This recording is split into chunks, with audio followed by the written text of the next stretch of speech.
Today we have come to the Adelaide Fringe Festival to see what the hype is all about. So we've got Gluttony on one side and then the Garden of Unearthly Delights on the other. We're going to be taking a walk around both of those to see all the different acts, if there's any food, what's going on inside these two areas. Right now we've got people playing with fire in behind here. I don't know whether you can see that or not. But now let me show you what's in behind me, which is Rundle Street. So they close this street off every evening whilst the Fringe is on, and they have loads of restaurants, bars, you've got night markets down there too, so it should be pretty cool. They've got all the seating outside too, so it's really cool. It's quite like European-esque, and then they've got acts just playing in the middle, so you can see there's a couple of people there doing like trapeze and stuff, and then they've got other people which do like flame throwing, and it's pretty cool to be fair, so I highly recommend coming just outside the Fringe too and seeing those acts because they're a little bit more crazy. You should know that standing on this doesn't make the juggling harder for me.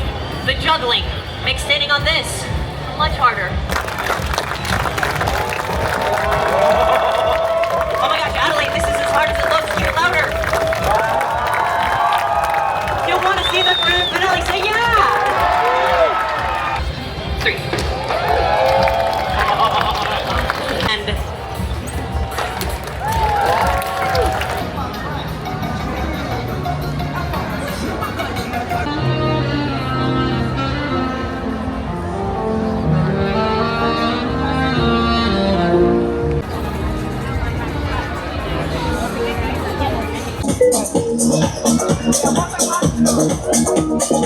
So on an evening, they've also got the Ebenezer night market on, which has got those different crafts. You got food, you've got CDs, vinyls, plants, pretty much everything you can ask for. And I have to say, I do love all these marketplaces, which they open up on a night, and the strip is so cool too. And there's loads of bars, restaurants, which you can go to for drinks and food.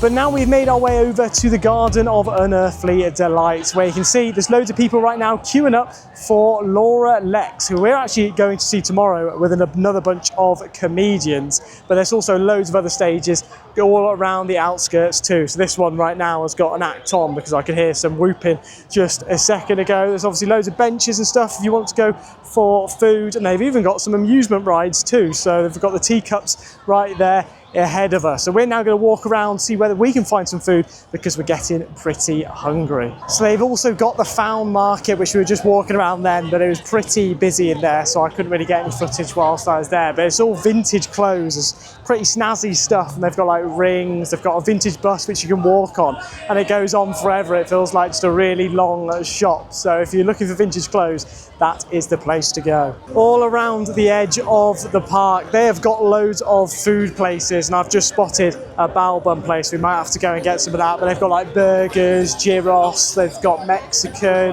gyozas, espresso martinis, so I think anything that you want for food they've probably got here. It's probably a little bit cheaper as well to Rundle Street, so if you're looking for a cheaper food, more like market food, and then they've got little benches and stuff too which you can sit at, then I recommend going to these instead. For food, we have gone to Good Boy, so hopefully these burgers should taste really good. I've gone for the barbecue one, which has got like beef, bacon, and things like that. Beth's got herself the vegan one, so let's give it a try.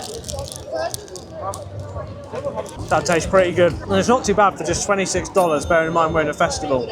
Usually when we're putting Glastonbury or whatever, it costs way more. So next up is Gluttony, which is just on the other side, where they've got loads of acts again, and on entrance, loads of places for food. So we're going to make our way in towards the centre because it's like this big lake and it looks really nice with loads of stages around it and food places. So we'll make our way over there and I'll show you all of that. So these are a couple of the smaller stages. So you've got Squeaker here and it tells you what's on and what times just outside here. And then there's Piglet over there too. We went actually to watch a comedian the other day. Well, it was a set of 4 comedians. It was Best at Fringe Comedy, which is actually being advertised right now just outside of there. And that's a really good one if you're looking to do your first event at the Fringe and you don't know what to go to. They've got quite a few best acts. So they do like 4 different acts that are 15 minutes each, and then you can go and watch their actual show if you enjoy them.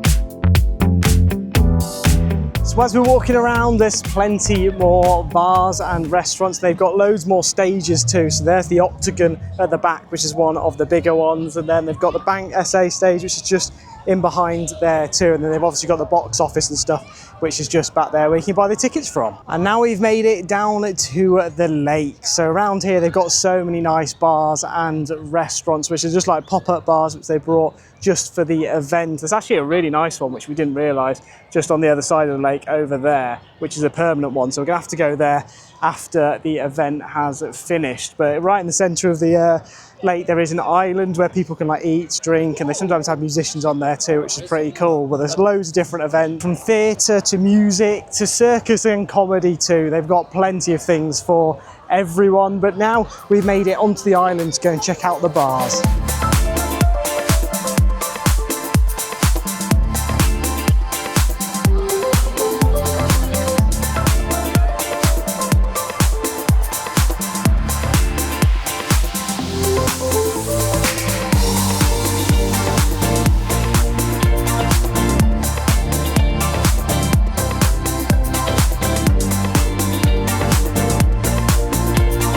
So we're just watching this queue opposite us right now, entering this stage. You can see just how busy some of them get, and there's some which are like really intimate, where it's like 10, 20 people, and there's some which has got hundreds of people watching in a tent. But the ticket prices vary quite a lot as well. So you can watch like a 15-minute session and it costs $10, or you can go to a proper 1-hour session and it might be something like $60. So I think the most expensive one we've been to was $40, and I'll tell you all of our favourites at the end of this video. But one good tip is to get the Fringe membership, because it costs $35 and you actually get 5 sets of 2 tickets for half price. So say I was to go to a show with Beth and it cost us $60 each, it'll actually cost us $60 for the both of us. It only applies to certain shows and certain times, so maybe check that before you do come. But now it's time for us to go and watch a couple of shows, so I'll show you a couple of the stages and what to expect.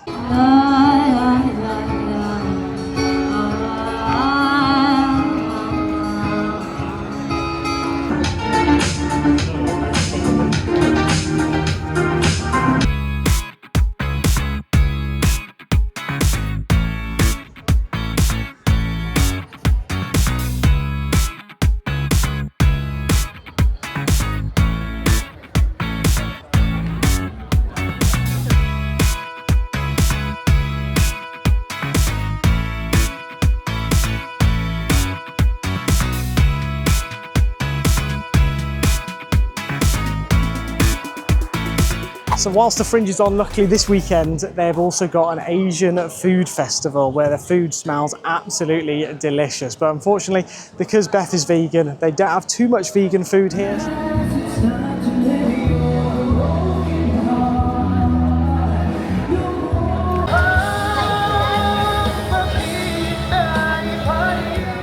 And that is going to be it for the Adelaide Fringe Festival for 2026. And as promised, I'll tell you some of the best acts which we saw. So one of our favourites was Daniel Muggleton, who is a comedian from Sydney. And he was in the Aussie versus Poms, but there were a couple of them which we were like, oh, they're not great. But he definitely shone during that performance. And we're hopefully going to see him in Sydney too at the Sydney Comedy Festival. And then another one which we really enjoyed, which is a bit different, was it called Eat the Rich But Maybe Not My Mate. So it's basically a solo theatre act where it's just a lady on stage telling a story, and apparently it might actually get turned into a Netflix series, which is pretty cool. And Baby Reindeer, which you may have watched on Netflix, was actually from the Edinburgh Fringe Festival, where someone did a performance and they took it from there and made it into a series. So it'd be something really good to watch if it does come out in a series eventually. And then the third one, which I recommend, is the Best of UK Comedy, which is made up of 4 different comedians, which are all really good, to be fair. But our favourites were The Cycling Man, which was a little bit different. So if you're a cyclist and you're wearing all your lycra and stuff, it's a really funny one where they're basically taking the piss out of cyclists. Or there was James Barr too, who was really good, and hopefully we'll go and see him back in the UK when we return home. But I do hope you enjoyed seeing the Fringe from my eyes, and hopefully it gives you a little bit of an insight if you're thinking of travelling to Adelaide to go to the Fringe. So I'll see you all next week with another vlog.